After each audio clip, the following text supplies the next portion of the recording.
예수 그리스도의 이름으로 감사하며 기도하옵나이다. 아멘.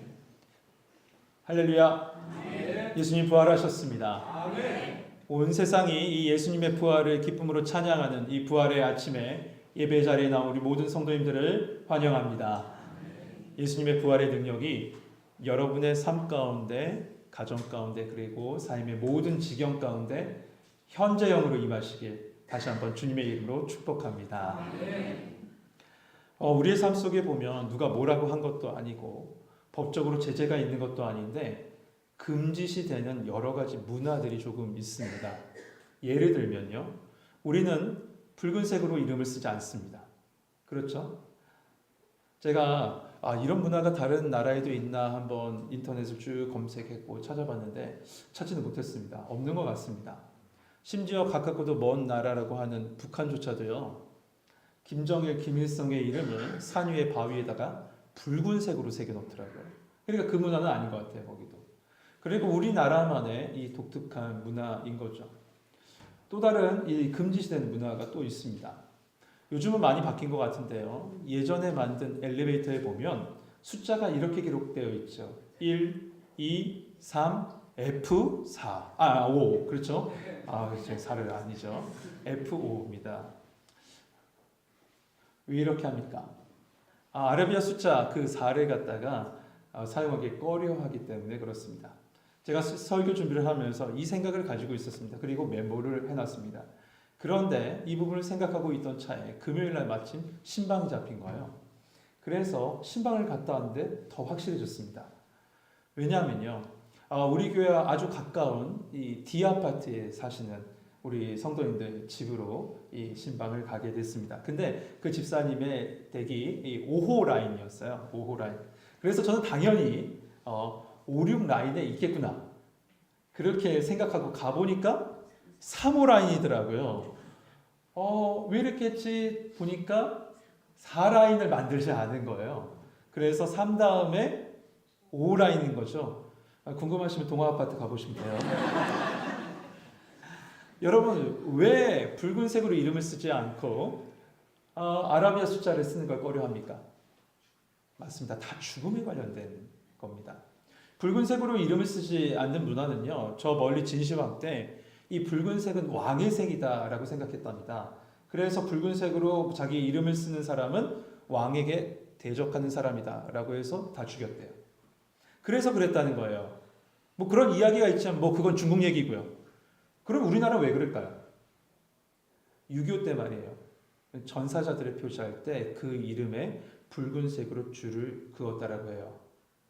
그래서 이름을 붉은색으로 쓰는 것이 곧 죽음을 상징한다. 이것이 가장 유력한 유래라고 합니다. 그러면 숫자 4는요? 아무 의미 없습니다, 사실은. 그저 한자의 죽을 사자와 음가가 같다는 이유로 꺼려하는 겁니다. 결국 죽음을 두려워하는 우리의 문화가 이런 타부시하는 이런 문화를 만들어버린 거죠. 그런데 사실 우리나라뿐만 아니라 외국에서도 그렇습니다. 우리가 좀 다를 뿐이죠. 그들 문화 가운데도 죽음으로 말미암아 꺼려하는, 금지시하는 문화들이 다 있습니다. 그만큼 죽음을 두려워한다는 겁니다. 그렇습니다. 동서고금을 막론하고 두려워하고 꺼려하고 무서워하는 게 바로 죽음입니다. 풀려 해도 풀 수 없는 게 죽음이에요. 그래서 우리가 읽은 이 본문인 바로 본문 앞에 고린도서 15장 26절에 보면 이렇게 말씀합니다. 맨 나중에 멸망받는 원수는 사망이다. 맨 나중에 멸망받는 원수는 사망이다. 그런데 그 사망, 그 죽음을 이기시고 부활하신 분이 계십니다. 그분이 바로 우리 주 예수 그리스도십니다. 그런 배경에서 오늘 부활주일 이 예배는 예수님께서 이 땅에 아기 예수님으로 오셨을 때 그 예수님을 찬양했던 천사들의 그 말, 온 백성에게 미칠 큰 기쁨의 소식을 선포하는 날이 맞습니다. 그러니 얼마나 기쁜 날입니까? 그러니 얼마나 위대한 날입니까? 우리는 그 예수님의 부활을 믿습니다. 그래서 예배를 시작하면서 우리 사도신경으로 이렇게 고백하지 않습니까? 본디오 빌라도에게 고난을 받아 십자가에 못 박혀 죽으시고 장사된 지 사흘 만에 죽은 자 가운데서 다시 살아나셨으며, 하지만 세상 사람들, 많은 사람들은 예수님의 부활을 믿지 못합니다. 미국 시카고 트리뷴지라는 일간 신문이 있습니다. 근데 그 신문의 기자 중에 리 스트로벨이라는 이 사람도 예수님의 부활을 믿지 않았습니다.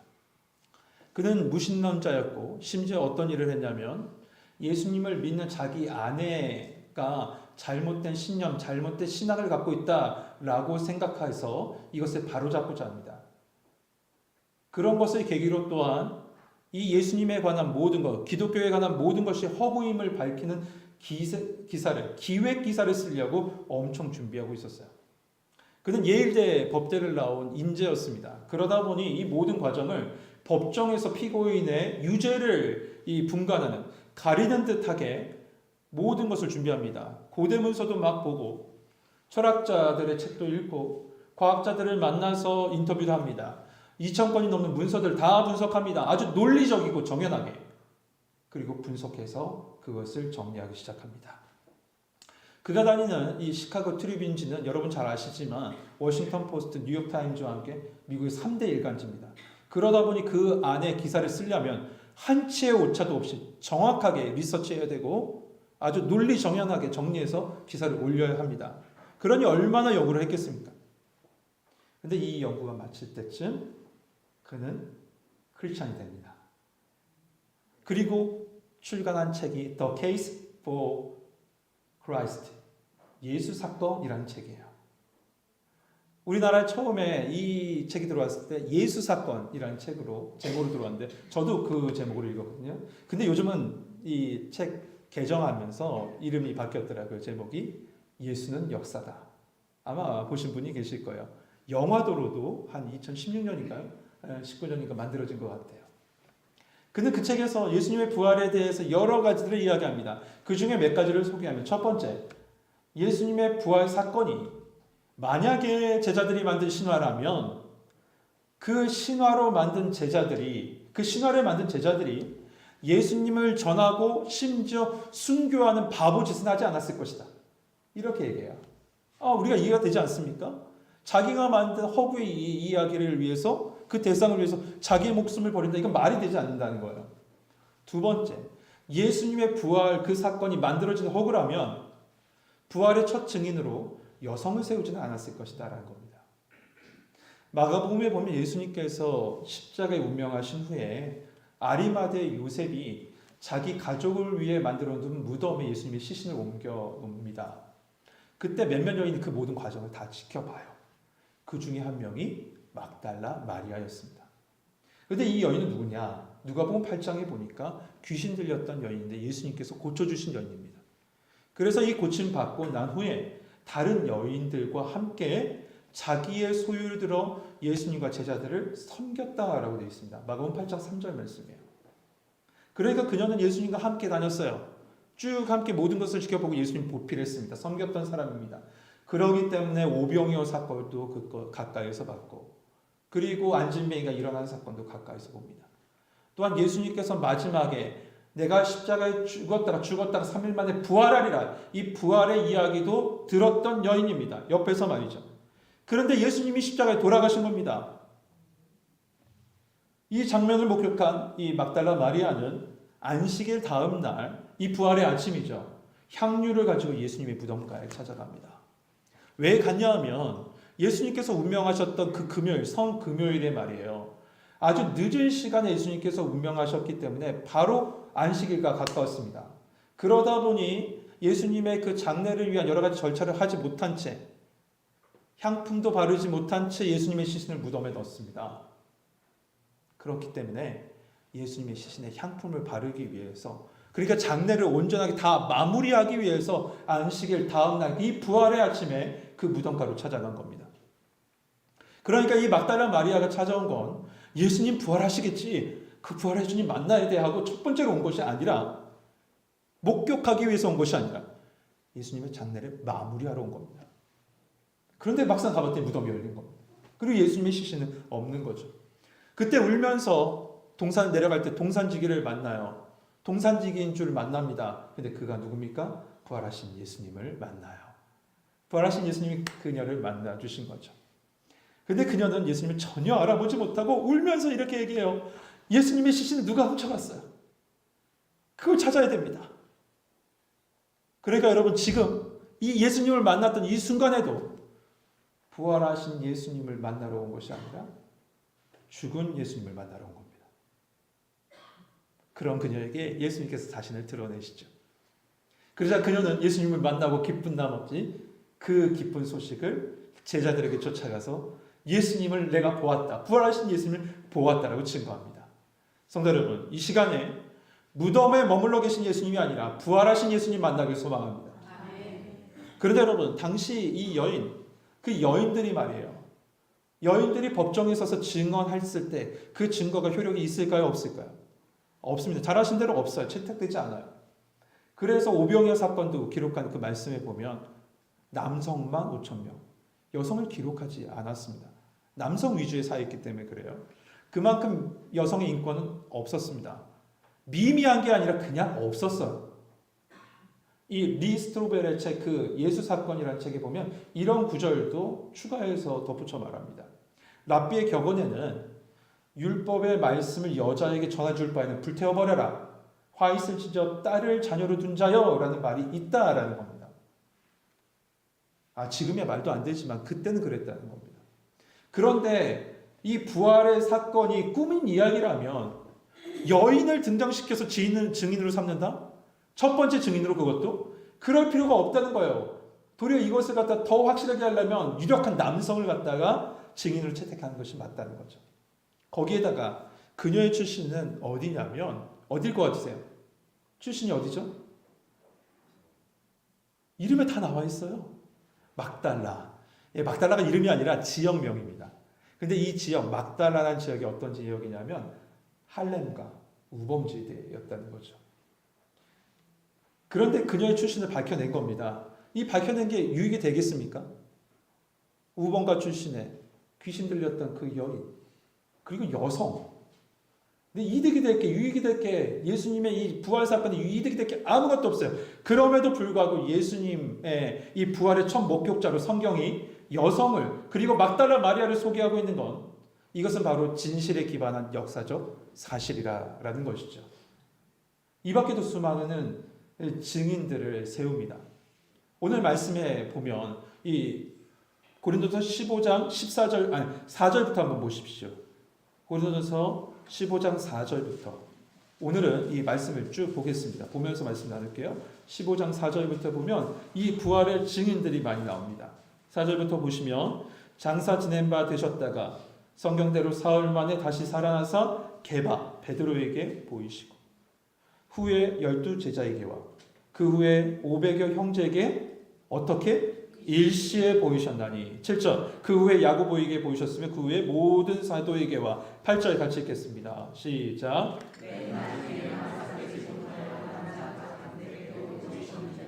아멘. 이처럼 수많은 부활의 증인이 있다는 겁니다. 그 밖에도 로마 군인들, 그리고 당시 상해드린 공의의 사람들도 그 돌문으로 무덤을 막고 그 앞에 사람을 뒀고, 또한 예수님께서 부활하신 후에는 어떻게 합니까? 사람을 매수해서 부활을 감추려고 했습니다. 그러니까 예수님의 부활을 믿고 그들은 이렇게 행동했다는 거예요. 그러니까 예수님의 부활은 그들조차도, 군인조차도, 산헤드린 공의회조차도 다 사실로 믿었다는 거죠. 그런데 세월 쭉 흐르고 이 부활의 소식이 저 멀리까지 전해지자 의심하는 사람이 나오기 시작해요.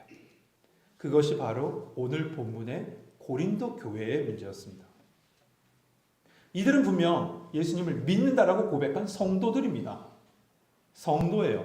그런데 이들조차도 점점 이 세상 사람들의 이야기에, 그 의심스러운 이야기에 마음이 흔들리기 시작한 거예요. 그래서 예수님을 믿으나 예수님의 부활을 믿지 않는 겁니다. 고린도서 15장 12절에 이렇게 얘기하죠. 12절 보십시오. 그리스도께서 죽은 자 가운데서 다시 살아나셨다 전파되었거늘 너희 중에 어떤 사람들은 어찌하여 죽은 자 가운데서 부활이 없다고 하느냐. 예수님을 믿는데 예수님의 부활을 믿지 않는 자들이 있다라는 거죠. 그러나 사도 바울은 힘주어 말합니다. 그런 말에 속지 말라. 내가 증인이고 12사도와 500여 형제와 수많은 사람들이 증인이다. 그런데 만약에 부활이 없다라고 하면 우리의 제사함도 복음도 그리고 심지어 우리가 수고한 모든 수고도 다 헛된 것이 될 것이다. 그러므로 그렇게 되면 예수 믿는 우리가 세상에서 가장 불쌍한 사람이다 라고 합니다. 그러면서 이어서 우리에게 이렇게 말씀하죠. 20절 같이 읽겠습니다. 20절 같이 읽겠습니다. 시작.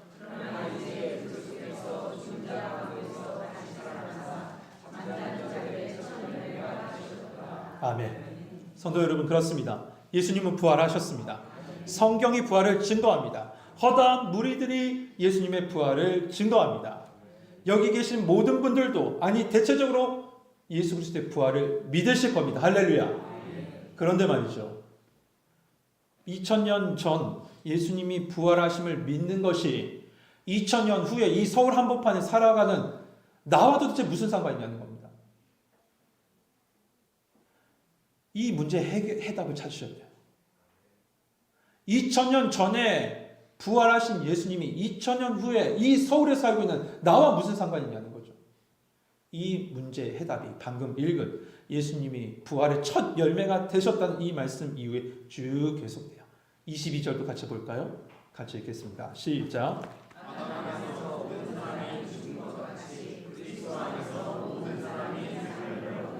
아멘. 인간은 죄로 말미암아 죽음이라는 마지막 종착점을 향해서 막 달려갑니다. 왜냐하면 죄의 싹은 사망이기 때문에. 쉽게 얘기하죠. 죄의 값이 사망입니다. 죄의 빚이 사망입니다. 빚이 사망입니다. 그래서 우리는 이 죄값을 치를 수가 없습니다. 그런데 로마는 힘과 권력으로 이 죄값을 한번 치러보려고 했습니다. 안 됩니다. 헬라는 지혜와 철학으로 이 모든 것을 값을 치르려 하지만 해결해 보지만 안 됩니다. 유대인의 종교심도 안 됩니다. 인간에게는 이 값을 지불할 능력이 없습니다. 그래서 하나님이신 예수 그리스도께서 이 땅에 오셔서 십자가에서 화목제물이 되셔서 우리의 죄값을 완전히 지불해 주신 겁니다. 할렐루야. 완불해 주셔서 이 죄값을 완불해 주신 거예요. 여러분, 고난주간 금요일을요, 예수님께서 십자가에서 죽으신 날, 십자가를 지신 날이라고 해서 우리는 성금요일이라고 이렇게 부릅니다. 여러분도 아시죠? 성금요일. 이를 영어로는 Good Friday라고 얘기합니다. Good Friday. 여러분, 예수님께서 십자가 지신 그날인데 왜 Good Friday죠? 그 엄숙하고 거룩한 날인데 왜 Good Friday입니까? 특별 새벽 기도회 시간에도 나눴는데, 이거부터 한번 짚고 갈까요? 여러분, 특별 새벽 기도의 약자가 뭔지 아세요? 특세예요. 제가 특세 했는데 특세를 모르더라고요. 특세가 뭐예요? 특별 새벽 기도회입니다. 그래서 일단 가르쳐 드릴게요. 이 특별 새벽 기도 시간에 또 나눴지만 이 좋은이라는 단어, 굿의 이 어원은 성스러움, 거룩함이라는 어원을 가진답니다. 그러니까 예수님께서 십자가 지신 그날은 거룩한 날, 성스러운 날이라는 뜻으로 Good Friday라고 얘기한다는 거예요. 하지만 우리가 말하는 좋은이라는 의미도 생각하지 않을 수 없어요. 왜냐하면 그것은 이거예요. 여러분과 제가 힘과 능력과 권세와 지혜와 힘으로 선행으로 절대로 갚아낼 수 없는 그 죄값을, 그 죄값인 사망을 예수님께서 죽음으로 갚으셨기 때문에 그렇습니다. 그리고 그 죽음을 이기시고 부활하셨습니다. 다시 말해서 죽음으로 죽음을 이기시고 부활하신 겁니다. 그래서 그 십자가 지신 그날을 굿 프라이데이라고 얘기하는 거예요. 얼마나 좋은 날입니까? 이처럼 죽음을 이기신 예수님이 부활의 첫 열매가 되심으로 22절 하반절에 보면 그리스도 안에서 모든 사람이 삶을 얻으리라. 우리 또한 부활의 은혜를 얻은 줄 믿습니다. 그래서 우리는 예수 그리스도의 이름을 믿고 이렇게 선포합니다. 오늘 본문 54절로 넘어오시죠. 이렇게 선포합니다. 이 썩을 것이 썩지 아니함을 입고 이 죽을 것이 죽지 아니함을 입을 때에는 사망을 삼키고 이기리라고 기록된 말씀이 이루어지리라. 사망아 너의 승리가 어디느냐? 사망아 너의 쏘는 것이 어디느냐? 쏘는 것은 죄요, 죄의 권능은 율법이라. 57절 같이 한번 선포합시다. 시작.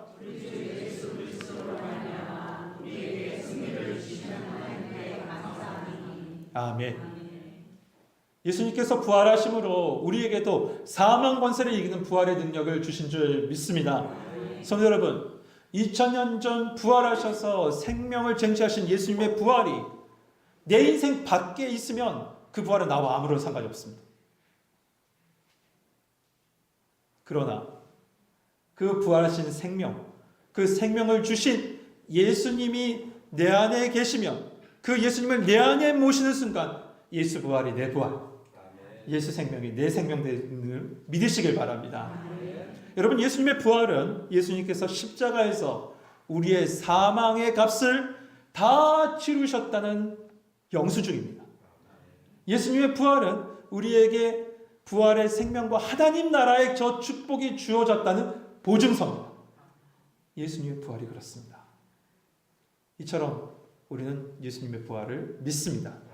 그리고 우리 또한 예수님의 부활이 내부활돼서 예수님 다시 오시는 그날, 저 하나님 나라에서 부활의 몸을 입고 영원히 주님과 동행할 것도 믿습니다. 그런데 여러분, 왜 지금 우리의 삶 속에서 부활 생명을 누리지 못하십니까? 쉽게 이야기 말씀드리죠. 과거에 예수님이 부활하시는 것을 믿고 미래에 우리의 부활도 믿는데 왜 현재의 삶 속에 부활 생명이 없냐는 거예요.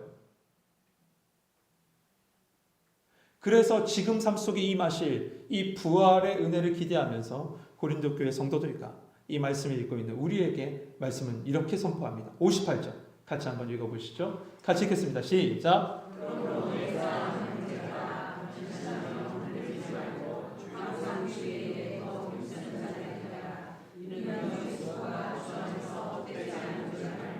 아멘. 성도 여러분, 58절 방금 읽으셨는데 바로 앞자리 57절 마지막에 이렇게 선포했죠. 승리를 주시는 하나님께 감사하노라. 이 주시는 이라는 것은 현재형입니다. 이 말씀 뭐냐? 부활 승리는 우리가 죽은 후에 예수님 다시 오신 후에 그 순간에 이루어지는 것이 아니라 우리가 예수 안에 있는 지금 이 순간에도 계속되고 반복적으로 우리 안에 이루어지고 있다는 사실인 거죠. 여러분, 부활 승리는 지금 이루어지고 있습니다. 그러므로 이 지금 부활 승리를 주시고 그 승리 속에 살게 하시는 성령님과 함께 오늘 본문 58절은 견실하며 흔들리지 말며 항상 어떤 일에? 주의 일에 힘쓰는 자가 되라 라고 우리에게 선언하고 있는 거예요. 사랑하는 성도 여러분, 지난 수요일부터 어제까지인가요? 이 수도권에 있는 지자체에 있는 많은 이 지자체가 일제히 벚꽃 축제를 열었습니다. 그래서 거리 공연도 준비했고 먹을거리도 막 풍성하게 했고 행사도 많이 준비한 것 같습니다. 그런데 정작 행사의 메인인 벚꽃이 피지 않았습니다. 지방에도 유채꽃 행사를 다 준비하고 했는데 유채꽃이 제대로 피지 않아서 연기하거나 취소하는 경우를 많이 있다라고 하더라고요.